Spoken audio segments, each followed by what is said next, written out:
Di kota Basel yang ramai pada tahun 1474, hiduplah seekor ayam jantan bernama Jacob.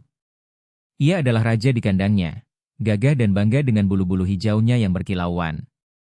Setiap pagi, kokokannya yang nyaring membangunkan pemiliknya, seorang petani tua yang hidup sederhana. Bagi petani itu, Jacob adalah hewan ternak biasa. Suatu pagi yang aneh, petani itu menemukan sesuatu yang mustahil di sarang jerami. Di antara telur-telur biasa, ada satu telur kecil yang aneh, berwarna ganjil. Kebingungan dengan cepat berubah menjadi ketakutan. Petani itu melihat ke arah Jacob, yang berdiri diam di dekatnya. Pikiran mustahil terlintas di benaknya. Mungkinkah ayam jantan ini yang bertelur? Kabar menyebar seperti api di jalanan berbatu Basel. Para tetangga berkumpul, berbisik tentang sihir, iblis, dan pertanda buruk. Telur dari seekor ayam jantan dianggap sebagai perbuatan setan. Hakim kota dipanggil untuk menyelidiki kejadian yang tidak wajar ini. Dengan wajah serius, ia memeriksa telur kecil itu, sementara kerumunan menahan napas. Tuduhan resmi pun dibuat.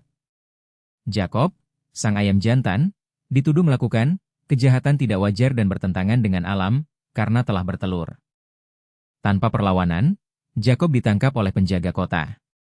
Ia memandang pemiliknya dengan tatapan bingung saat jaring dilemparkan ke atasnya.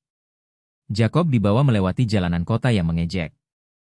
Anak-anak menunjuk dan orang dewasa meludah, yakin bahwa mereka telah menyaksikan perwujudan iblis. Ia dilemparkan ke dalam sel yang dingin dan gelap di penjara bawah tanah. Kokokannya yang biasanya bangga kini terdengar seperti jeritan putus asa di kesunyian. Di dalam selnya, Jacob tidak mengerti apa yang sedang terjadi. Ia hanya merindukan kehangatan matahari dan halaman peternakannya.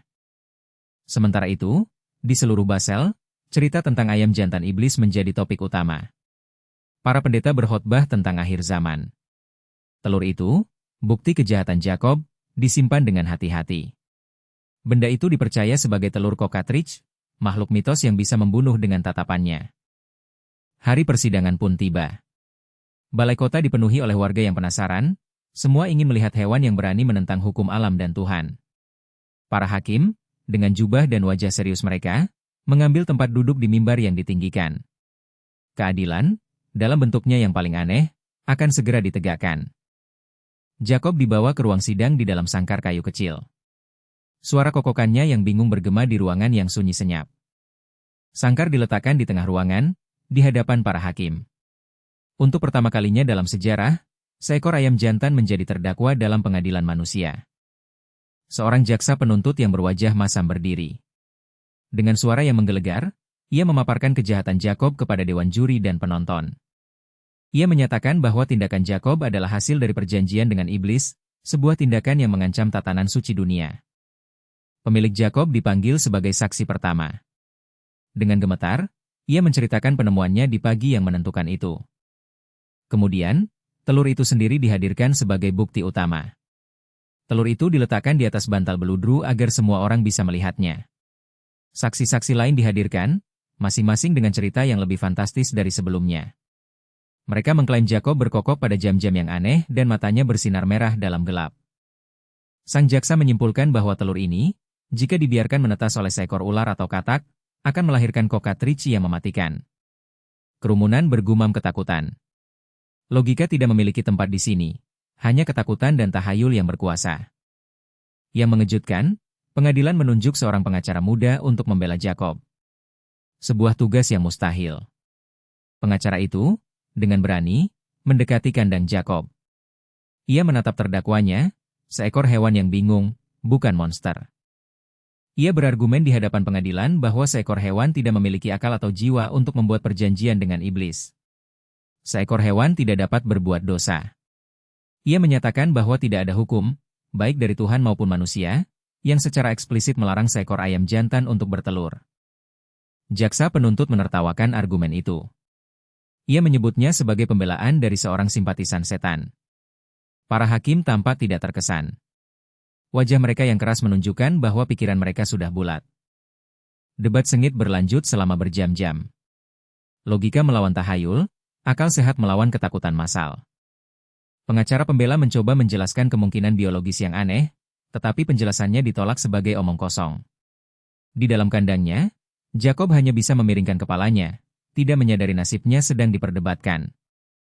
Jaksa penuntut memberikan argumen penutupnya yang berapi-api. Ia menuntut hukuman maksimal untuk melindungi kota dari kejahatan murni. Setelah semua argumen didengar, para hakim mengundurkan diri untuk berunding. Ruangan itu sunyi dalam penantian. Tak lama kemudian, para hakim kembali. Wajah mereka tidak menunjukkan emosi saat mereka mengambil tempat duduk. Hakim ketua berdiri. Dengan suara yang berat, ia mengumumkan putusan pengadilan. Jacob, sang ayam jantan dari Basel, dinyatakan bersalah atas semua tuduhan. Suara terkesiap dan bisikan lega terdengar di antara kerumunan. Keadilan, menurut mereka, telah ditegakkan.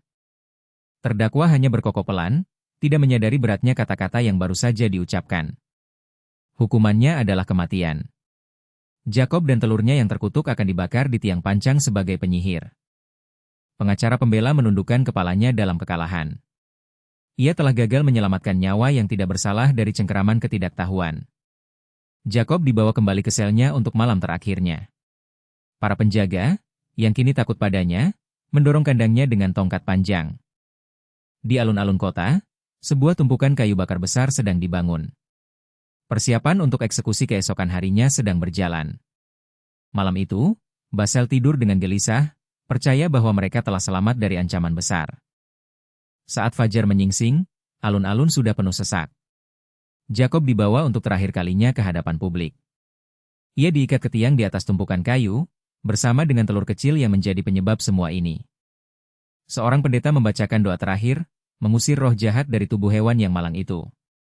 Dengan sebuah obor, api dinyalakan. Api dengan cepat melahap kayu kering, menyelimuti Jacob dalam asap dan panas. Maka berakhirlah kisah Jacob, seekor ayam jantan yang dieksekusi karena kejahatan yang tidak mungkin. Kisahnya menjadi legenda, sebuah pengingat abadi tentang salah satu pengadilan paling aneh dalam sejarah.